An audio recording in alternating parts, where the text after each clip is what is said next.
The day was April 29th, 1976, and it is one I only wish could be erased from my memory. The images of what I witnessed haunt me and wake me up in the night in a cold sweat over 30 years later. I was watching TV with my grandson when my attention was directed to the sound of someone crying outside on the street. I had gotten up from my chair and walked to the window. I peered through the security bars and recognized the shapes of people in the darkness. As the screams began to intensify, I asked my grandson to go see what was going on. He had only been outside a few seconds, but in that time my worst fears began surfacing in my mind.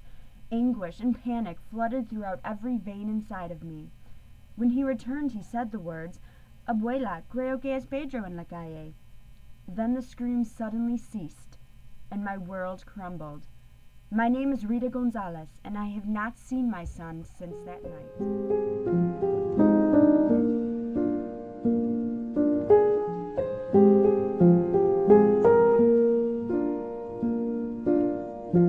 All around me are familiar faces, worn out places, worn out faces.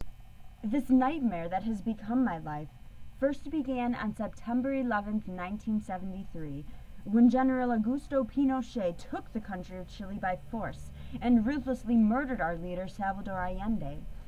I remember the horrifying images and stories that flooded the news, the sight of blood-stained streets, mutilated corpses, and the cries of mothers, wives, grieving over the disappearances of their children, husbands, brothers, and sisters. We're going nowhere. Their tears are filling up their glasses. No expression, no expression. Hide my head, I wanna drown my sorrow. No tomorrow, no tomorrow. And I find it kinda funny, I find it kinda sad. The dreams in which I'm dying are the best I've ever had. I find it hard to tell you, I find it hard to take. When people run in circles, it's a very, very mad world. Pedro, my son, was any mother's dream come true. He had been studying to be a teacher at the University of Chile when he disappeared. He loved books more than anything in the world, and he always made time to help me cook dinner for the family. Such a sweet, sweet boy. Pedro was committed to social justice and fought for it just like a strong warrior. He joined the Movimiento de Izquierda Revolucionaria de Chile in his first year at the university, and I feel that is why Pinochet had the DINA taken from me.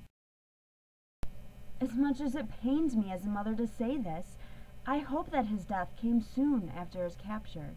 I cannot even bring myself to think of the torture he could have endured.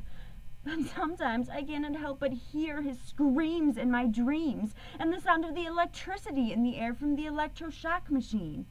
The misery of imagining my son in that position tears my heart and soul to pieces. And I feel the way that every child should sit and listen, sit and listen. Went to school and I was very nervous. No one knew me, no one knew me. Hello teacher, tell me what's my lesson. It still pains me when I see Chileans defending Pinochet and who are in a state of denial over the genocide that he and his military dictatorship committed. I have tried over the years to protest these immense injustices that were committed in our country against our people. Apilleras adorn my walls. These tapestries represent a movement initiated by Chilean women to confront the dictatorship and continue the fight for social justice and change that so many of our loved ones lost their lives in the pursuit of. It is a movement of hope, of justice, of love for the ones we tragically lost. Tonight there is a gathering at the plaza in the center of Santiago para las Madres de los Desaparecidos. We will perform the traditional dance called La Cueca as our silent form of protest. Candles will be lit in the memory of those who have perished and those whose whereabouts remain unknown. I will light one for my son, Pedro Gonzalez, en su memoria. Oh, the best I've ever had. I find it hard to tell you, I find it hard to take. When people run in circles, it's a very, very